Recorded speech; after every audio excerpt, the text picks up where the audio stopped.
We'll do it live. Okay. We'll do it live! Please remain silent while I am speaking. We have a lot to get through. Put that cigarette out. You know that I'm the cream of the crop. Oh my God, he's gonna puke! He's gonna puke! He's fat! You three guys want a war tonight? You got one! To beat a man, you gotta beat the man, and I'm saying, woo, right here!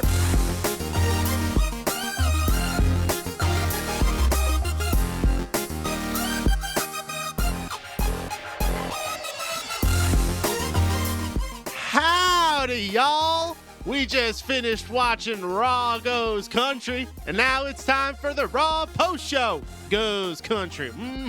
We're broadcasting live from the Mega Powers Radio Studios from Memphis, Tennessee.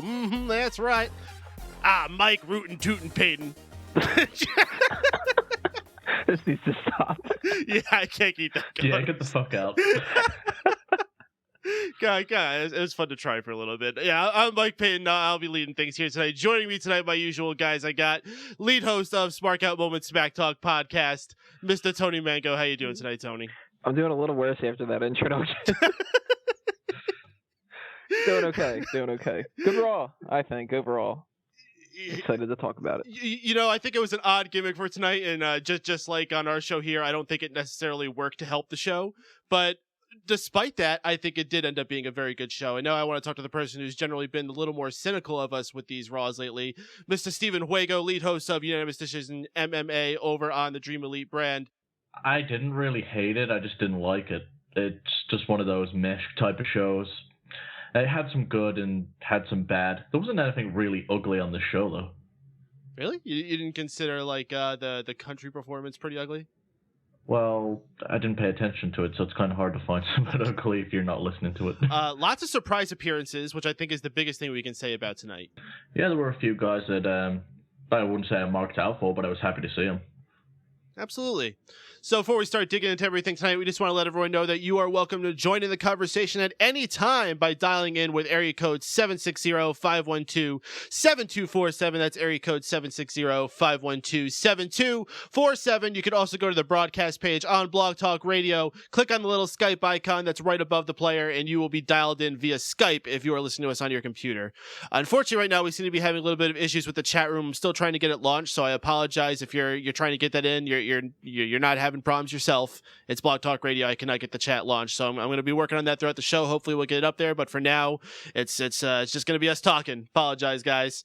So guys, let's just dig in. So right from the very beginning, we get a recap of last week's events. We learned that the matches we have to look forward to this evening is an Intercontinental title match between Curtis Axel and Big E Langston, as well as a 12-man tag team with all the people that we thought were going to be in the Survivor Series match, but ended up being a big surprise there, where randomly now the Real Americans are involved in the Survivor Series match.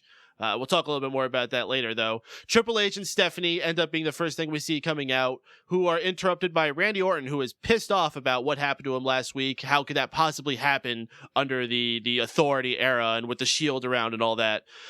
Vicki Guerrero and Brad Maddox end up interrupting, coming out to make their case for what happened last week. However, Stephanie and Triple H decide to take it out on them by putting them both in matches. Vicki Guerrero versus AJ Lee, Brad Maddox versus Randy Orton. And I can tell you, by the time this first segment was done, I did not have high hopes for this Raw tonight. I actually was on board with what you just said for the first part of this, but right when they started doing the Brad Maddox match, I switched.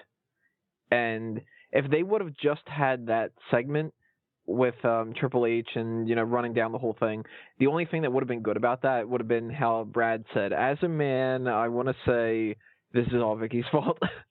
I actually kind of like that. Yeah, I cracked up with that too. But when they actually did the Brad Maddox versus Randy Orton segment itself, that little divide, cut over, let's go to this part instead, that was pretty entertaining to me. Maybe it's because I kind of like Brad Maddox.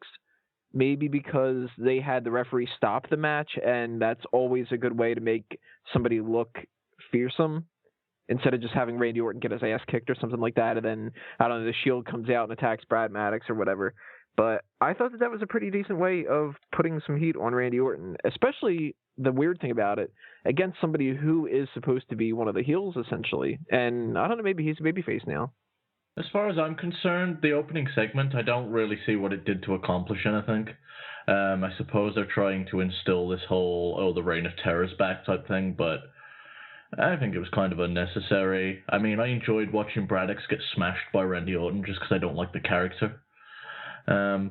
So, yeah, it was what it was. I suppose it made Orton look a bit fearsome, but I'd rather him do it to one of the baby faces like a Kofi Kingston if they're going to try and make him look fearsome going into a Survivor Series match. So, yeah, I wasn't too high on it, but I didn't hate it. You just think you would, as you're saying, you want to have your champion look as strong as he can coming into the pay-per-view, and so you think you'd want him to have a good, strong win over someone important. Like even Big Show, he went over on Ryback, and yeah, Ryback's not someone too great right now, but they had a competitive match, and Big Show looked so much stronger for it in the end. Orton, not so much. He just looks kind of like a baby by the end of this night was done, when he was complaining about them putting the ice bags on him, and just crying, oh, the Shield wasn't there for me, wah. Yeah, I would have liked to have seen Orton just be generally really pissed off on this show and kind of dig deeper into that Viper character. Maybe just destroy a babyface just because he's pissed off, or even attack the Big Show backstage or something. They needed to have done something where he looked like a legit threat going into this match. Though, again, with the story they're telling, I suppose they don't want to do that. I'm just in favor of making your champion look legit, and that wasn't the case tonight. See, I think this kind of accomplished something that wouldn't have. If he had beaten somebody like Kofi Kingston, Kofi doesn't matter. And it's not like he would have to beat somebody who really does matter. And at that point, there aren't many people in WWE that could take that loss, and WWE is willing to risk them losing it. I mean, who are you going to have him beat? You're going to have him beat CM Punk or Daniel Bryan without the help of somebody interfering? Okay, if somebody interferes, then that renders the whole thing moot. Let me put this on the table then. How about, say, Orton did that beat down on Maddox earlier in the night, and after Big Show wins, rather than here you have Orton get speared, how about he brings back the punt, gives him some fire going into the main event? Okay, I'll agree with that one. That would put a nice little spin on it. Because that way he doesn't have to beat a face, but he's done a dastardly heel tactic. It's what he does. Mm-hmm. Well, it is pretty vicious that they had him win in the end with a technical knockout. It's not something they do very often, where they just get to the point where the referee's like, nope, this guy's done. Stop. I wouldn't mind seeing that in pro wrestling a little more. But yeah, that was kind of cool. There's no reason Orton really did need to pin him. He could just beat him down until he can't take anymore. So yeah, it was awesome in that respect. I like the nice little effect of using the microphone too, because it makes it seem that much more vicious. If he had just punched him, then it's just, okay, all right, he's not really hitting him. But when you hear that thud, even though we know that he's not actually giving him a concussion or anything like that, it does sound kind of cool. And Maddox did a great job of just basically flopping around like a fish and just, getting beat down. He just did a good job. He is a good seller. So do you think this will be something for Maddox to eventually down the line sabotage the Authority? I don't know what you do with Maddox. I'm not a fan of his character, and I'm definitely not a fan of him when he's actually in ring either. So I don't know what you do with this guy. I mean, I don't know what you guys think. I don't think that you mention it, really. I don't think we're going to see some Brad Maddox versus Randy Orton feud or anything like that. I think at most he comes back and maybe just becomes a member of the roster, just like a generic babyface or something like that. I'm not even saying so much a feud, but I'm saying he is a key to helping someone else that Randy Orton is in a feud with win against him. Probably not Big Show, but whoever Randy Orton's next big opponent is that he's defending the title against. Say he goes back to Daniel Bryan or CM Punk, whoever it may be, that person can interfere on their behalf to help them get a win over Randy Orton. The biggest issue with that is, what do you do with him afterwards? Eventually Randy Orton will get his revenge on him and, put him back in his place. But, for that one big moment, it's a cool thing for Brad Maddox to do. Maybe he'll be on Team Vince McMahon if there's a Vince and him against Triple H and Stephanie, kind of they're backing somebody at WrestleMania. Obviously, they would probably back Randy Orton, and it seems like Vince would probably back, I don't know, like Daniel Bryan or something like that. But do you really think Vince would pick Brad Maddox? I don't know, because we we would of course love to see something like Shane, but what's the likelihood that he's going to do that? And they could get away with not having somebody in that role, but supposedly Triple H is really high on Brad Maddox, and it seemed like even though they were kind of joking around with Brad Maddox when they made him the general manager, the whole "you deserve this, we'll give you fucking Brad Maddox" that thing. Sometimes they do that kind of stuff because they like the person and they're kind of hazing them a little bit. Maybe they've got big plans for him. This could be. I think we spent enough time talking about Brad Maddox for one night. So let's talk about another big moment that I think definitely put in the show's favor. We had Curtis Axel defending his Intercontinental title for the second week in a row, this time against Big E Langston. And guys, we just can't ignore the fact that Big E Langston got a huge win tonight, becoming the new Intercontinental champion.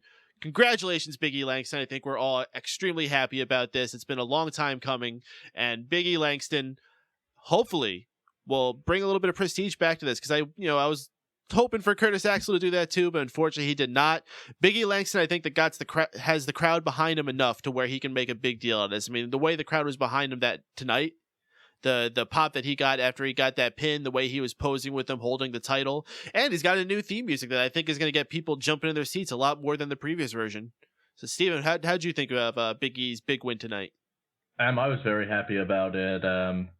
Curtis got little to no fucking offense in this match. I don't know what the hell was going on with that, but I guess they've totally lost faith in the guy, as well I think all of us here have with Curtis Axel.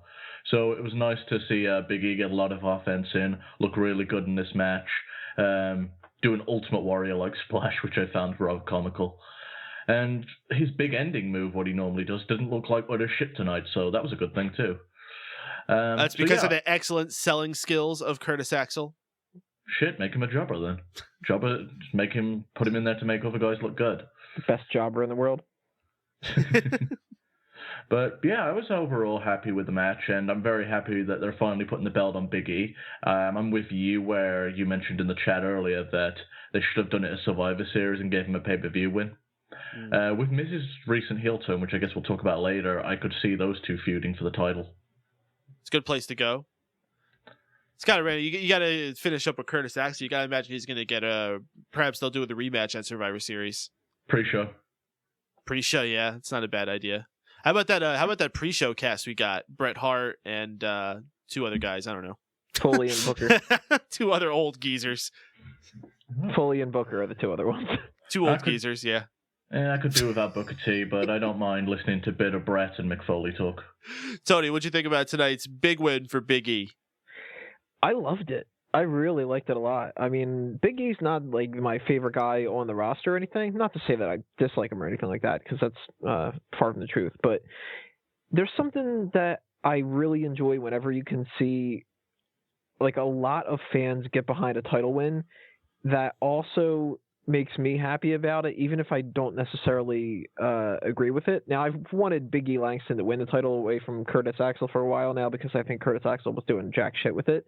So by default, I was happy about it, but it makes it that much better when the fans are really into it and when the wrestler seems like he's really into it. One of the things that I always used to love about Edge is whenever he would win a title, he looked like he was winning the title for the first time. And you can kind of see this glimmer in some of these guys' eyes, where when they win a championship, they kind of revert back to when they were a little kid, and they get so excited about it. And they've got they almost look like they're going to cry. Some of them do, but Big E kind of had that look. And maybe it's because I'm a softie, I don't know. But anytime I see somebody win a title and they're all happy like that, it just makes me kind of like the guy better. So I think he's got a long way to go with this title reign. I think he's going to hold the title for a very long time, and I think it's actually going to be one of the better Intercontinental title reigns that we've seen in a long time. But in my mind, the three of us are supporting it, and you know what? 3's not enough, man. He needs 5. I think everybody should call in and start praising Big E. Oh, yes. And if you would like to call in, that number once again is 760-512-7247. That's area code 760-512-7247. Also, you can do that via Skype by pressing the little icon right above the player on the Blog Talk Radio page. Unfortunately, right now, I know a lot of you are probably wondering what's going on with the chat room. I can't get it up. I don't know what's going on. Blame it on the Blog Talk Radio. Hopefully, we can get it up before the show is done. Apologize, people, but you can still join the conversation by calling in. All right, guys. So I think we've talked about this enough. I think the next thing we can go into is probably the next great segment of the night. No, I kid. Actually, this is where I think this whole gimmick started affecting the show in a negative light, because we just had this big, awesome moment with Big E Langston getting his first major title. Well, not his major, but first title in the company. We followed up with Diva's musical chairs. I had no idea this. I had no idea what happened in this. I escaped to the kitchen and was making a catfish sandwich. So this is on you guys. Catfish sandwich. What? Wow. I'm kind of a little bit more interested in why you have a catfish sandwich than this Diva segment. Yeah, can you tell us about this? I cooked a catfish earlier. I couldn't finish it all, so I put it on a sandwich. That was so much more intriguing than this match. It was. No, for real. All right, so they got through about 2 rounds of your standard musical chairs. Before they even got started, though, they delayed for, had to been about 30 seconds. I think these girls forgot how to even play musical chairs. They haven't played it in 15 years in their lives, so they forgot the rules. They were just kind of standing there looking at each other for a while. I think they got through 2 or 3 rounds before this giant cat fight just embrawled. I couldn't even tell who was fighting who, what the beef was. It just happened, and then it was over. So yeah, about my sandwich.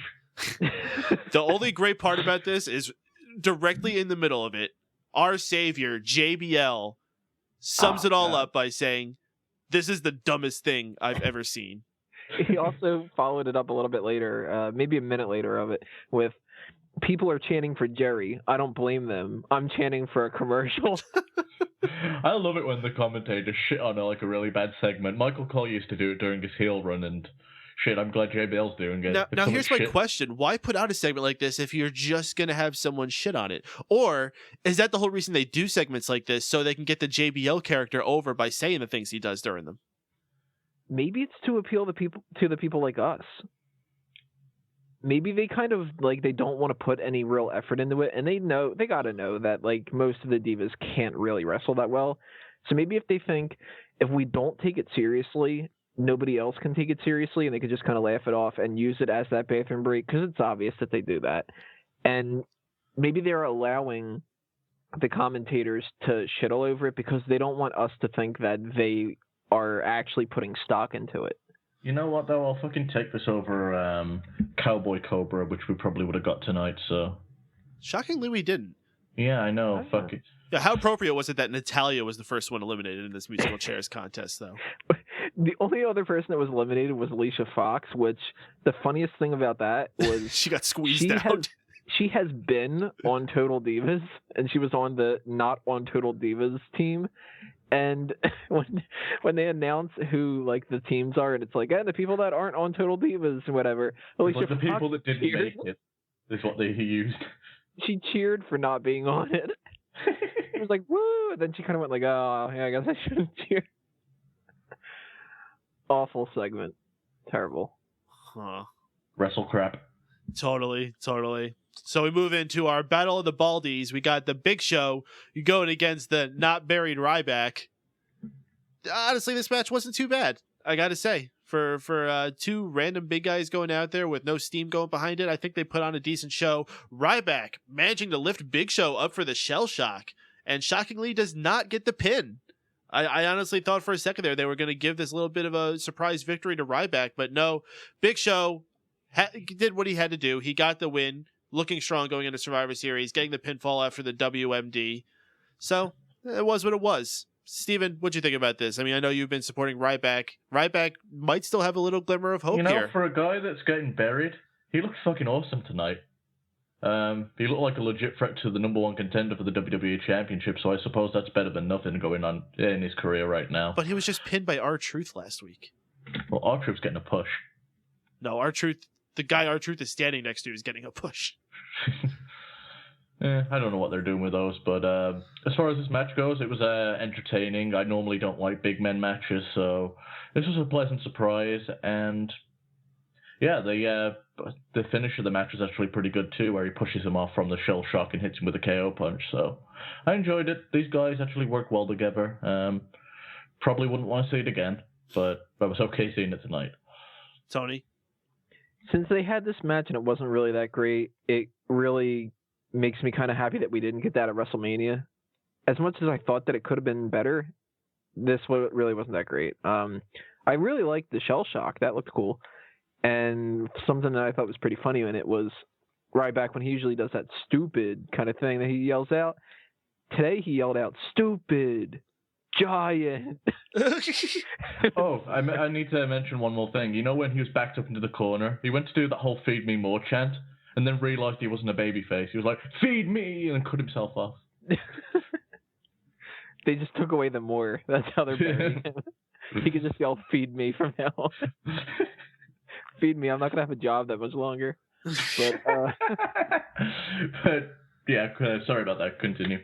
It is what it is. I mean, Big Show looks a little stronger going into Survivor Series because he beat somebody like Ryback, even though Ryback literally has probably one of the worst streaks that they've ever had for somebody that they've claimed to push.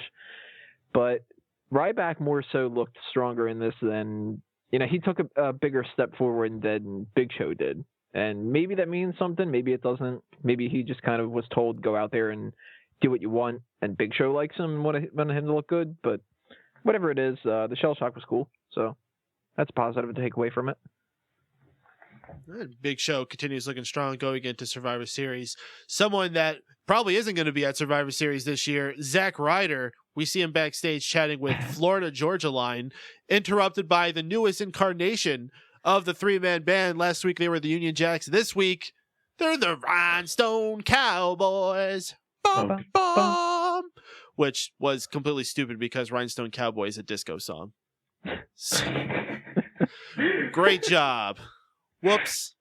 But we'll find out that they're going to be doing the opening act for Florida Georgia Line, or should I say that Florida Georgia Line has to follow them. We'll see how that works out later. Can you really say that Zack Ryder probably will not be at Survivor Series? What? Can't we say definitely at this point? Well, it's funny to think is just, what was it, 2 or 3 years ago? Survivor Series, was it 2010, where Zack Ryder was in the Garden and got that huge win, winning the United States title? Yeah, he's dropped pretty far, hasn't he? No shit. Huh. Yep. All right, so we got a match with the Real Americans going against the tag team of Kofi Kingston and The Miz. The Boom Squad, as I have in my WWE Universe mode on WWE 2K14. I guess this team is not going to be continuing going further, though, because before this match was done, The Miz gave Kofi Kingston the shorthanded and dropped back off the apron, leaving Kofi Kingston high and dry to get beaten up by the Real Americans and pinned. The Miz finally leaving the stalemate he's been in and turning into a heel. Thank goodness. Guys, how you feel about this, Tony? I was going to drop The Miz from my fantasy league team because he really has been stale. I mean, it looked like he could have had a decent push this year going into WrestleMania with the IC Championship. He had a halfway decent feud with Wade Barrett that they were building up, but then they just dropped it and they didn't care whatsoever. Ever since then, The Miz has done nothing at all. I mean, there's been multiple pay-per-views where he not only was not on it, but he kind of didn't even seem like he would be the host or something like he had done a couple of times. Like, they really just told him to kind of fuck off for the past 8-9 months. So if turning him heel is what gets him something to do, then that's good, because I actually really like The Miz, and I want him to be one of those mainstay kind of guys.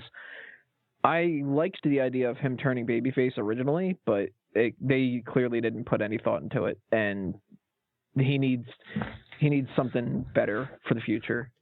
I think he needs to turn babyface after this heel turn, once that's solidified. Okay. After you said that, I just imagine Miz getting faxed like a WWE, like a piece of paper with a WWE letterhead on it and just "fuck off" written on it. Hey, fuck off for a couple months, all right? Oh, okay. Steven? Awesome. As much as I wanted him to turn heel, I didn't give a shit. I was like, that's cool. He needed to do that, but I'm kind of just being that disinterested in The Miz at this point where it didn't bother me whatsoever. I think maybe if they had him turn heel when he was partnering with someone that mattered, I would have given a shit. But yeah, just I think it was a situation of I don't know what this turn's going to accomplish. Maybe he'll have a match with Kofi Kingston on the pre-show or at Survivor Series. But depending on where they take this, we might get some good out of it. As I said, I suppose he'd make a good opponent for Big E Langston. Maybe they can tread the title backwards and forwards. Some of the things that I wanted to mention that I noticed out of this, at the very beginning of the match, we had a whole row of fans holding up Cesaro's section signs, which I thought was kind of neat. Awesome support for Antonio Cesaro. Unfortunate that he's being just caught in little passerby things like this. Yeah, I'm a big Antonio Cesaro fan. I don't know why the WWE can't get behind him. I mean, I think he's great in the mic. I mean, he's definitely one of the best in the ring. I don't know why no one can get behind him. During his, what title did he have? The US title, was it? That was the US title. Yeah, back when he was, everything he did was awesome. Do you remember when he had the Miz by the legs and he was smashing him to the barricade repeatedly and stuff? With the swing? Yeah, that was sort of the start of the swing. Yeah, I was like, everything that guy's done I've been into. I don't know why they can't just get behind him and give him a singles run. Honestly, I think Swagger's holding him down. I think it's just a slow build for him, is all it is. He's got to do his time. Pays dues. Yep. Unlike his former tag team partner who was not willing to do the same. I think what you're looking forward to in the future, post-WrestleMania, that's the time for Cesaro. He's not going to get anything building up now because now they have to start working for The Undertaker and Brock Lesnar and Triple H and, these guys that come in just for WrestleMania season. And these other guys, they fall by the wayside. So right now, he's got to just keep his nose to the grind, not do anything to screw himself up, not getting in any trouble, which Jack Swagger certainly fucking is not a good example to pair him with going into WrestleMania. But I think we could see Cesaro in some kind of like a multi-man match at WrestleMania, maybe not even being necessarily on the card, but by this time next year, maybe upper mid-carder. I just hope he does. I just hope they don't give him Money in the Bank and they give him a legit build next year. Because that fucking briefcase poison. And I could see him being one of the guys to win it. Yeah, that would be the easiest way, just to put him up into the main event quickly. I hope they don't do that. Lazy. I hate that. I hope they give him a slow build. That guy's got a lot of raw talent. Especially now with 2 briefcases, it's overkill. Yeah, I've actually kind of wouldn't mind the Money in the Bank going away at this point. Maybe at WrestleMania, but that's about it. Yeah, 1 Money in the Bank at WrestleMania. It was better that way. But we're not going to get too far into that. One other note that I had on here, Kofi Kingston starting to become a new major merch guy. He's looking like John Cena, where he's got a whole line of things rather than just a t-shirt. He's also got the t-shirt, he's got the armbands, and most notably, a do-rag. Yes, you can now order a Kofi Kingston do-rag on WWEshop.com. Fully endorsed by Kofi Kingston. My goodness. Yes. That was very awkward seeing him walk out like that. So the question is it racist? I think it is racist, yes. I think at this point, Kofi Kingston has such a bad track record going for him where he needs to do something to get attention, whether if it's bad attention or good attention. And hell, if this gets somebody talking about Kofi Kingston, maybe he'll pop up on the promotion for WWE Shop. We didn't see that this week. Maybe he'll be able to do a promo cutting about order the new do-rags. I think that's all Kofi's got left, man. I mean, I think he's just going to turn into like Samuel L. Jackson's character from Django Unchained. I'd be up for it at this point. What the hell? Kofi's not going anywhere. Like, you think he's really going to become the next world heavyweight champion as the boom boom Kofi Kingston character? He's not. Yeah, he needs a dramatic change. This guy is one of these guys where it's just, he is a mid-carder at best. You can get into an upper mid-carder maybe, but he's not world champion, at least not with this gimmick, and at least not at this time. All right, guys, we got a caller on the line. We're going to bring him on here. Mr. Bryan Biner, how you doing tonight, man? What'd you think of Raw? Good show, actually. I actually liked most of everything. Of course, Diva's chair, whatever you want to call that, was kind of boring. But of course, now it's kind of leading up to a Divas versus non-Divas Survivor Series 7-on-7 match, which, that means potty break during the Survivor Series. But, I'd like to say something about Antonio Cesaro. he is going to be the man. He will be the face of the WWE within 5 years. I mean, we're talking full on face of WWE. They might take the Antonio Cesaro name away from him, repackage him as something else, and just go from there because he's got the talent, he's got the look, he's got fans that definitely going to start getting behind him more and more and more, that he does the swing. The bigger the guys he picks up and swings around, the more the fans are going to love it. Now, here's the question. Can Antonio Cesaro survive without Zeb Coulter? Yeah. Heck yes. Heck yes. Get rid of Zeb Coulter. Zeb Coulter needs to be...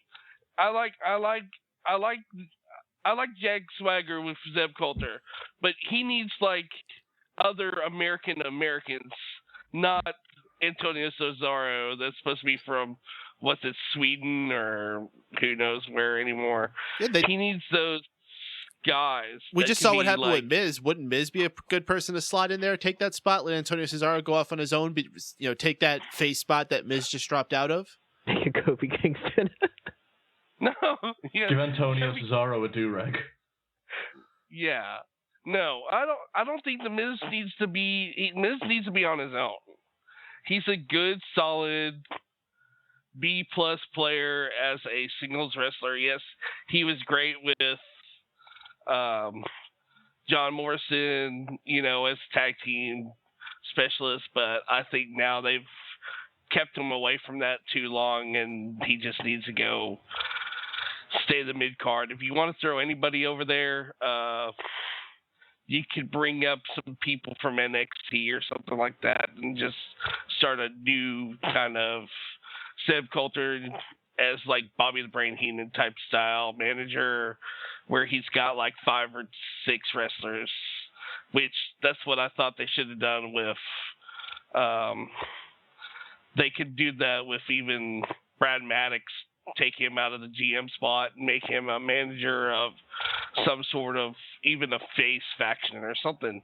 They need to change it up. They need to start going back to almost an old style school of wrestling. We used to have Survivor Series where we knew the match card the whole month ahead. Now we're getting it 2 days before the pay-per-view happens. I don't like that. What'd you think about the whole country theme we had tonight? Oh, I wish they really wouldn't. I mean, it was okay, but you got people like R-Truth coming out and rapping on country night, and then you got 3MB who should stay with Union Jacks. I actually like that name a lot better than 3MB. Personally, I think it clicks for them. Even though realistically those guys really should not be teaming together. It's not. Jinder Mahal is much better than that, and really? So, I mean, realistically, if you're gonna do something with Jinder Mahal, throw him with Great Khali and give him a face turn. Santino Murillo, something like that. A European Powers type team where it's like it. I don't know. It's just kind of weird how they've really thrown that 3MB, and it's like they got a win over primetime players and R-Truth, which was really weird. All right, Brian, let me ask you, what was your high point of Raw tonight and your low point of Raw tonight? The end of Raw was my high point. That was a really good match. I really liked how they integrated almost everybody in Survivor Series in one little snippet. Of course, the Divas, always boring. It's like, I don't know what's up. I don't know why WWE can't get their Divas division to look almost a little bit like the Knockouts. I just don't understand. TNA's only good thing is the Knockouts. Sorry. It's like crazy because TNA lets those women go for 10, 15, 20 minutes and actually wrestle. WWE, we might get a match for 5 and then... Well, half these women, do you want to see them wrestle for 10 minutes? Natalya, yes. Caitlyn, yes. AJ, maybe. Yes, that's, I mean, you could pick 4 or 5 at most out of that group, where it's like the rest are just there for looks. I mean, I like what Summer Rae's been bringing on. I mean, but she's just, I'm sorry to say, it's just for looks, but she's actually got some decent wrestling moves. Better than some of them. All right, Brian, if you had to rate tonight's Raw on a scale of 1 to 10, what would you give it? 8.5. Wow. All right, not bad. All right, Brian, thanks a lot for calling in tonight, man. Hey, thanks for having me on. Take care, dude. Have a good night. You too. Ooh, almost hit the wrong button there.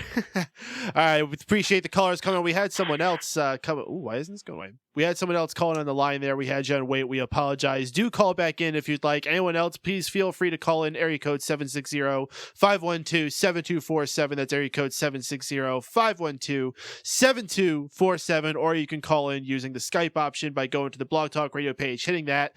Still working on getting the chat room up and running. I don't know why it's having problems, but I don't know if we're going to be able to get it up tonight. We apologize, folks, but I'm still going to be working on it, so hopefully we can get that changed. Guys, we left off talking about the Miz's heel turn. Next bit we had was backstage. We have Vicki Guerrero pretending to faint in front of the doctor's office, trying to get out of her match that she has with AJ Lee. However, Stephanie McMahon sees right through her bullshit and says, yeah, take her to the doctor's office, but after you take her to the ring. That's Sly Fox. Pure babyface there for Stephanie McMahon. It really was. Yeah, but that's been the situation all night. I didn't like there was no pure babyface, pure good guy with the authority. And I know that's one thing that drives Burhan crazy, but he's not wrong. It's not wrong, but I don't think they need to be full-fledged heels. I think they could be they need to be an overbearing power, and that's still something that you can have a babyface go against, but that doesn't mean they can't have like fun going against bad guys too. If they're abusing their power, they're going to be abusing their power over everybody, not just good guys. I suppose you're right from that viewpoint. But so we get Vicki Guerrero against AJ Lee. For what it was, honestly, it wasn't too bad. Vicki was really adorable throughout this match, playing up her fear of AJ, even though she's twice her size. AJ also looking absolutely adorable, dancing around, and when the match was over, she's like, "It's okay, Vicki. It's okay. We'll just get this done quick. It'll be quick. You'll hardly feel it." Puts on the Black Widow. Vicki taps. Match is done. Wasn't so bad, I think. Tony, how'd you feel?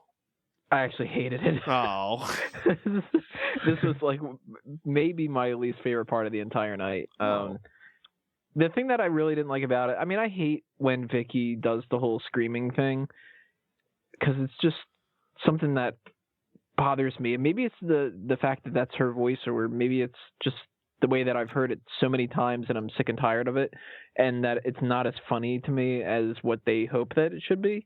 But there's something about it that whenever there's a segment of Vicki on the ground screaming, throwing a tantrum, or trying to do anything in the slightest bit of a regard like that, I instantly don't like it.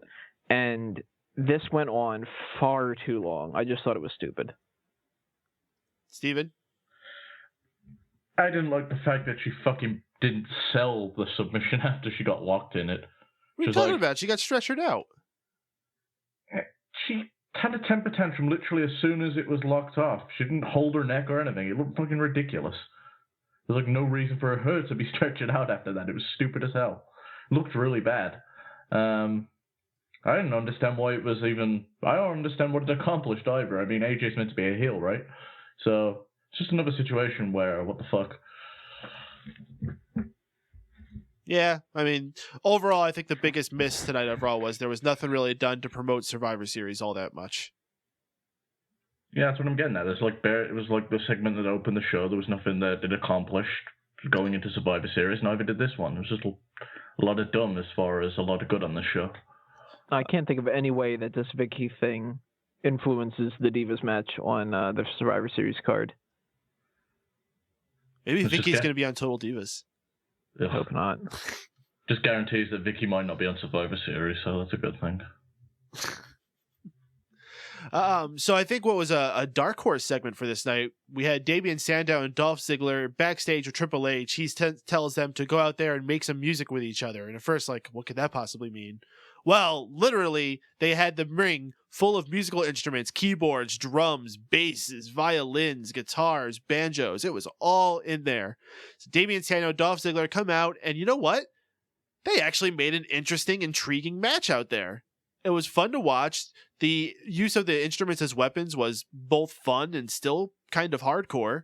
And yeah, I ended up actually really enjoying this. It ends with Dolph Ziggler making a Jeff Jarrett reference, clobbering Damien Sandow over the head with the bass drum and then hitting him with the acoustic guitar, shattering it over his head, pinning him while he's still inside the bass drum. This was good fun, I thought. Tony? I really liked it. Awesome. And probably my favorite part of the whole thing was the Jeff Jarrett part. Even though WWE decided that they were going to cut JBL off, I'm really curious to see what he would have said. Because it seemed like he was trying to say, like, somewhere there's somebody named Jeff Jarrett who would love to see what just happened, or like something along those lines. But I really liked not only just the two of these guys who deserve so much more than what they've been given lately, having a good match and doing something that really was different.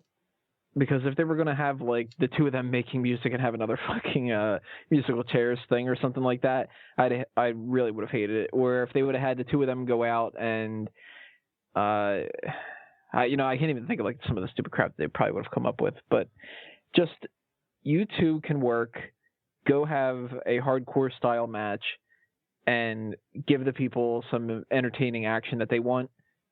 Completely did the job. I think this is great for them because I think as we go forward with Raw and they start showing those highlights of things that happened on Raw and Raw's history as they always do, I think this will be one of those moments. That time that Damien Sandow and Dolph Ziggler had the musical instrument match on Raw Country. I think as we go on, that's going to be the big moment remembered from this night. So good for them. I mean, it's kind of immortalized them in some way. I don't have that much optimism about it, but I did like it.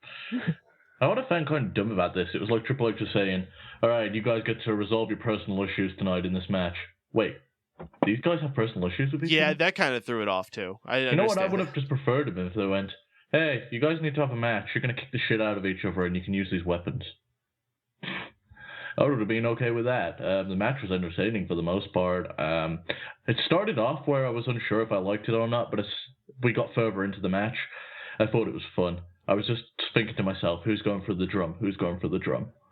And I kind of wish it was Ziggler, but he made up for it with the Jeff Jarrett reference. So yeah, overall a fun match.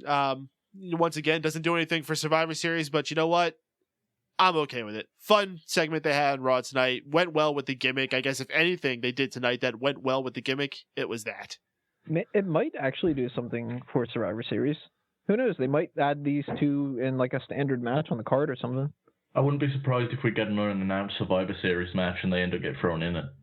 Yeah, because they can't do what I had thought that they were going to do before, which was Tyson Kidd and Natalya against Fandango and Summer Rae. They can't do that anymore. Why can't they do that? Well, Natalya and Summer Rae are in the elimination match. Oh, that makes sense. So the likelihood that they're going to do Tyson Kidd versus Fandango, or that they're going to do Dolph Ziggler versus Damien Sandow, I would say Ziggler-Sandow is one, if not the only match that they could add that they haven't added yet. The only other one I can think of is Big E and Curtis. The only issue with this, though, if they have a normal match after having that match, it's going to be kind of lame having a regular singles match come after that. True. Yeah. All right, so next we have John Cena coming out to make one of his typical hero speeches. I honestly zoned out during this. I know at one point Del Rio interrupted, so I zoned out even more. Cena ends up getting the best of him, and that's our lead up to that rematch at Survivor Series. Did any of you give a shit about this at all? I totally forgot it happened until you brought it up. I think Cena basically revealed that he's a lying fuck, and that was it. Yeah. Actually, I remember there was one point in this where Cena was kind of teasing, like, maybe he got hurt because he came back too soon. So it kind of caught my attention for 1 second, and it was like, but then I remembered how great it is to be a champion. I was like, fuck you, John Cena. It was like, oh, you're not hurt. Fuck. Didn't he say something about like, but then I heard that great reaction or whatever, and it's like, you heard that? That's what's gonna keep you there? Okay, sure. Well, you heard that lukewarm response? Well, England had a pretty good crowd last week. Maybe you heard that. He's just like, he puts on like an iPod, and it's just got cheers. He's like, that's all I heard. Listening back to when people used to really like me a lot. Maybe he's listening to the crowd's response to Daniel Bryan. That's what's getting him excited. I love how everyone's chanting yes. In between each one of the yes parts, he's like, do you love John Cena? Yes. Do you love John Cena? Yes. Are you saying yes or yes, Cena? Little kids in the crowd are saying yes, Cena. And Mole Man. Okay, so and more exciting part we had was the Rhinestone Cowboys, 3MB going against the new debuting star from NXT, Xavier Woods, being escorted out with his tag team partner, the freestyling R-Truth. Xavier Woods, not a terrible outing. Honestly, we saw him take more offense on him than he put out, but he ended up getting the final 2 moves in the match, which were kind of cool. He yells out a Power Rangers reference, does this odd little forward front flip clothesline thing, and then did the Eat Defeat move, which I was surprised no one has really used ever since Gail Kim departed, because I always thought it was a really neat move, but good for him. Not a terrible first outing. I like the tag team of him and R-Truth. I think they got some legs. I think we got another good tag team to work in our ranks here. How you guys feeling about it, Steven? So that's a Xavier Woods. Yeah. I love JBL's commentary. Yeah, it was a good outing. It was just a nice quick squash match over 3MB. Well, I can't even call it a squash match. I mean, they actually got some offense in this match. But Xavier looked good. Truth looked good. I'm looking forward to seeing what they're going to do in the future. I hope he drops that fucking It's Morphin Time reference, though. That can fuck off. Man, I'm really shocked that Xavier Woods was the next star called up. I never would have seen that coming. Well, who did you expect to get brought up? Bo Dallas again? Bo Dallas, the Ascension, what's his name? Tyler Breeze, Leo Kruger, even. You know what? I think he was the right guy to bring up. I think he's ready. He's as ready as he's ever gonna be, at least. I think there's too many heels right now, especially with the Miz turning heel, and Kane just turned heel not that long ago. So you can't bring up somebody like a Tyler Breeze or a Leo Kruger, because they pretty much seem like they're going to be heels. Mm-hmm. And the only alternative really is to bring up the tag team, the Ascension, but why bring them up now? You can bring them up a little bit later on in the year, have them feud against Cody and Goldust or something. The only other guy I want to see brought up as a face who I think can really add to some good quality matches is Adrian Neville. Bo Dallas. I'd like to see them bring up that one girl. What's her name? Emma. No, this stupid arm Throw my thing. arm side to side, Emma. Yeah, that'll catch on. That's the stupidest fucking thing in the world. The blonde girl. Alexis something, I think, is her name. Summer Rae? I'm drawing a blank on her. She's super cute, though. She's Well, we could ask the chat, but Blog Talk Radio is being a fucktard. Yeah. She's got Alexa Bliss, I think is her name. Okay, and sounds right. She's got like a country music, not a country music, a country girl kind of style behind her, like that Southern girl accent and stuff. I normally don't like that, but she seems like she kind of would be like the anti-AJ Lee. Wait, she's a country girl, and I fucking should have brought her up tonight. They missed the boat on that. Yeah. And how about no Mickey James either? What the crap? Well, it's raw country, not hardcore country. I know. Fucking Damien Sandow and Dolph Ziggler did some hardcore country. True. They almost brought Jeff Jarrett back more than Mickey James. So I think this is a good opportunity because our next segment is the Florida-Georgia line performance, which was just completely to me. I always tune out whenever they do these musical performances, but they had this. I would catch it like they have these odd time pyros during the performance, trying to make them seem like they were these mega rock stars. There's this one guy with a mohawk that was barely even playing half the time. The pyro was just going up to keep the fans interested. Yeah, more than likely. Very awkward. Every once in a while, just like, boom!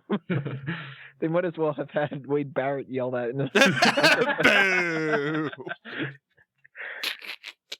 I can't stand country music, and I hate country everything for the most part. Yeah. That whole culture. So can we just as talk much about? As I think that Alexis Bliss is cute and everything. I hate that kind of stuff. I hate any kind of like when I see commercials on TV for like the Country Music Awards, or when people are like, "Oh, Southern Strong" and all that. When Mickie James started doing the hardcore country, I stopped liking her as much as I used to. Like, so this was awful, and the idea of the pyro thing is just funny on top of it. Never had a segment actually make me need to take a shit. So let's just talk about how this whole Raw goes country thing, how it affected this show, because overall, I think this was still a great episode of Raw, but all these like odd segments, like the musical chairs and all the commercial breaks going in and out was with these country music videos and this Florida Georgia Line performance and Zack Ryder backstage with them, and it hindered it so much, and I think it made what could have been a very, very, very good edition of Raw just a good edition of Raw. I definitely agree with you. I think if you had taken all those out, you could have put stuff like Tyson Kidd and Fandango in there. If you just took away all the bullshit, you could have put a few guys that weren't on the card on and had a few good matches just to fill the spot up. Shit, I would have took Los Matadores over them. Or Los Matadors, as fucking Michael Cole would say. Or maybe you could have just done something to promote Survivor Series. How about that? Oh, shit. That might be a good idea. But you're talking about a company that clearly had no idea whatsoever what they were going to do for Survivor Series. I mean, last week, if you look at the matches that they booked, they didn't have any fucking idea what the match was going to be. So this week, they were just like, you know what, we're doing this whole Nashville thing. And I wouldn't be too surprised if this was something that NBC told them to do. Or, like, because, you know, NBC and Universal and all that, they own USA Network. And they do have those kind of things where every once in a while they're told, like, you need to figure out a way to incorporate this. So I wouldn't be too surprised if that was kind of their mentality. We want to give some kind of promotion to these guys, so work that into your show somehow. Well, hopefully they learned from Sci-Fi's mistake where, hey, you need to incorporate Sci-Fi. Okay, here's a zombie. So hopefully they learn not to fucking do that, because tonight was shit. Well, yeah, that whole aspect was very poorly done, but some things weren't as bad as they could have been. I mean, we just praised the Dolph Ziggler thing. We, as much as it was really stupid, the Rhinestone Cowboys thing was, you know, some people got a laugh out of that. And yeah, it was like a, oh wow, this is that shit that it's funny type laugh though. But how awkward must it have been if you're somebody like Xavier Woods and you're like, look, we hired you like maybe 7 years ago or something now. He's been in developmental for a long time. And they're like, we're finally going to bring you up, and it's going to be on Raw Country. Suppose he's lucky that he didn't have to wear a do-rag. He will once he completely takes Kofi Kingston's spot. They're just going to give him the one Kofi Kingston had. It's like, yeah, you look enough like him. No one will think anything about it. Yeah, but that hair, though, how's he going to fit a do-rag on? Well, that's exactly why you have a do-rag, to hold that hair down. Don't you know anything about do-rags? Nope. I'm white. How much you want to bet they start selling? You know how they have like the beard that you can get for Daniel Bryan? They're going to start selling Xavier Woods afro hair. God. You know what? They probably will. It just took a moment to click, and it's like, yeah. Exactly. I could see that. It's because they did it with fucking Zack Ryder's hair. They'll definitely do it with his. Mm-hmm. Oh, they need to fucking put spiders in it since he's teaming with R-Truth. Yeah. So let's move into our main event of the evening. Something that I think we all thought was going to end up being our Survivor Series matchup, a 6-on-6 tag team match.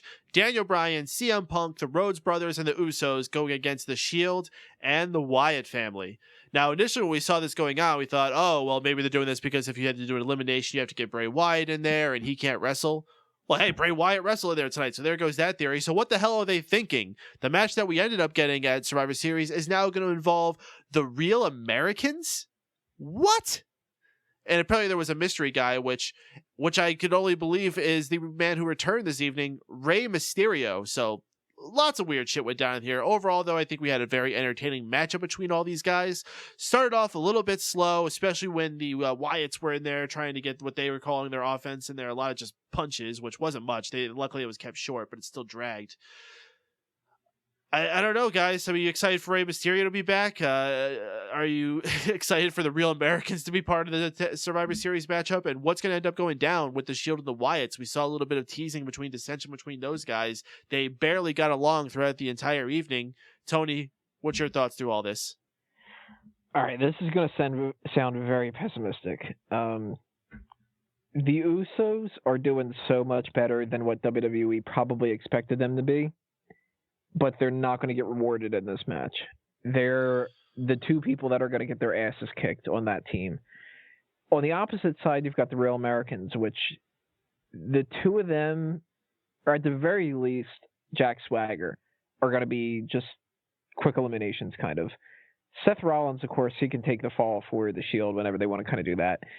The whole thing that's confusing me about this match is, where does Rey Mysterio fit in? And it's not just because he has no ties whatsoever to anybody in this, at all, except for the fact that he's feuded with Cody Rhodes.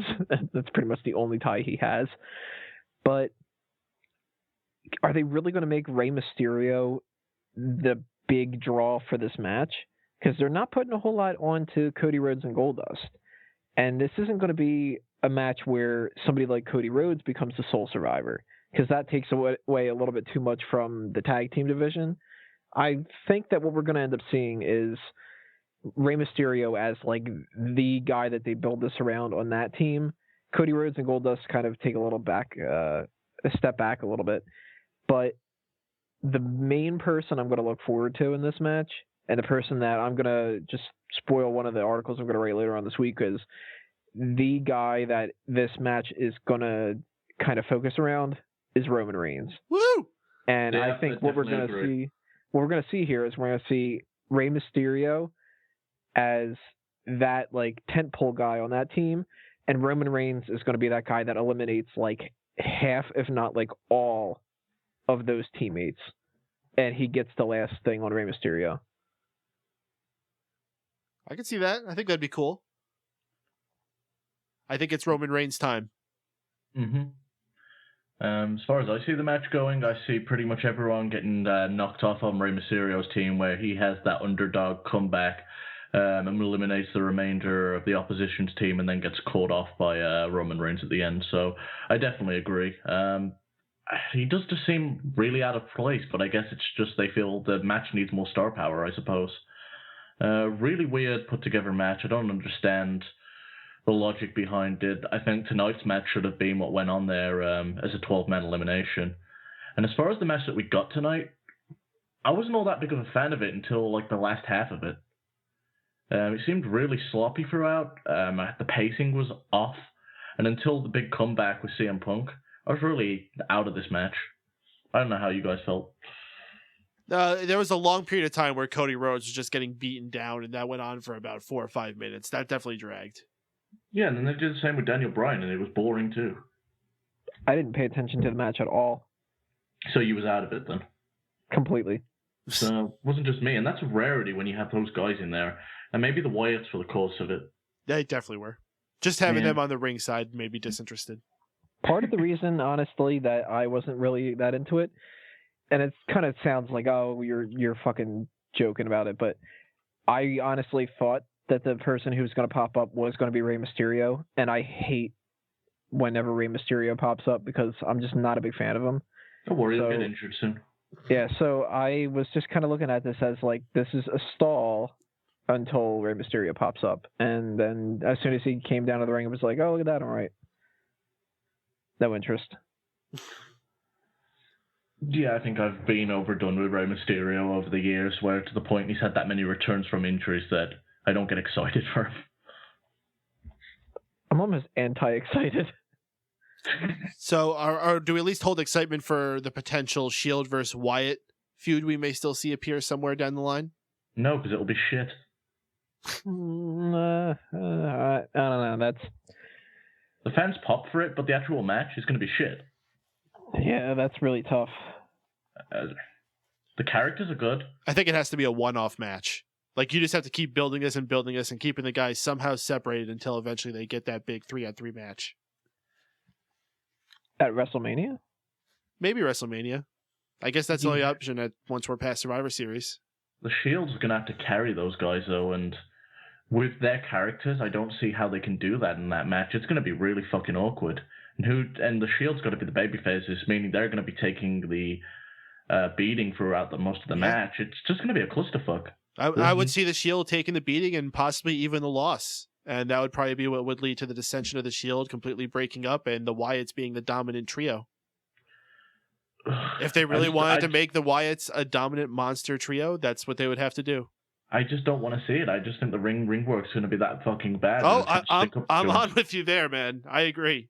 But I know everyone's being, after we got that segment where, and I think the England crowd ended up making the potential between these two teams seem a lot more exciting than it actually is. I know they got the pop on that night, but the actual involvement of these two teams going at it's going to be utter shit. I don't think people realize that. I don't think we are even going to see it. I hope not. I don't think that there's much of a chance. I think maybe 25% of a chance maximum that we're going to see this 3-on-3 match happen. Because if you're going to build it, you're going to build it towards around WrestleMania. And do you really think that like the Shield, the core group that's holding up the authority, is going to turn babyface for WrestleMania? Yeah. Certainly the Wyatts aren't. I don't see that. With the amount of bullshit booking we get, I wouldn't be surprised if they give it away to us on Raw and have a fuck finish. Yeah, maybe. I don't know. All right, guys, let's go around and get your overall thoughts of tonight's Raw, and of course your high point, low point, Steven. Overall thoughts. It was just one of those shows, as I said, that was very meh. There was some good, there was some bad, and it kind of just made it to the point where I can give it like a 6 to 7 out of 10. My high point of this night, probably Big Show versus Ryback. There wasn't that much. Was there any other good matches on the card? Like that I'm forgetting about? Damien Sandow versus Dolph Ziggler. Yeah, that was it. I totally forgot about that. So yeah, I'll give that as my high point of the night.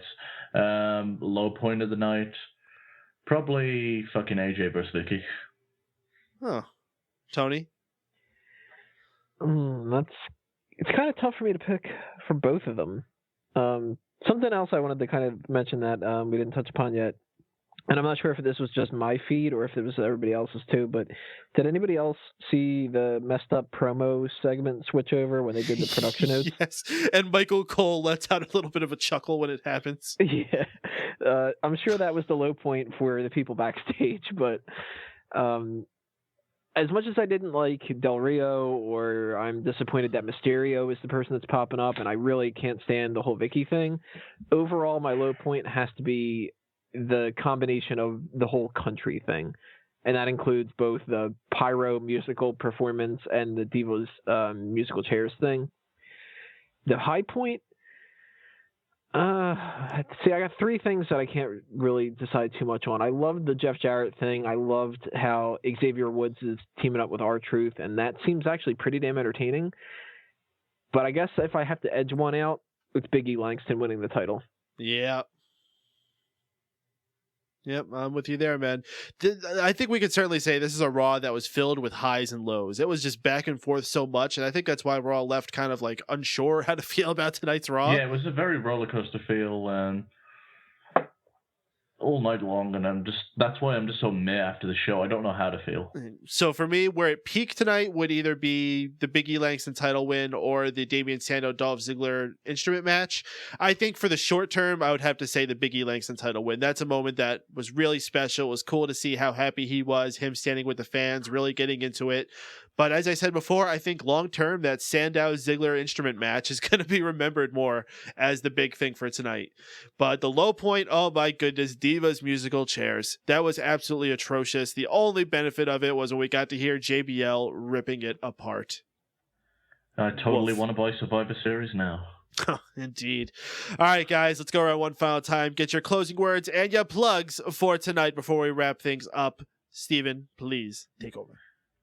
Well, I'm not sure about this Raw as much as I was unsure about UFC 167. What was meant to be a 20-year celebration of the company ended up having basically a parade rained on when we had one of the biggest bullshit decisions we've had in a while in the main event between George St. Pierre and Johnny Hendricks.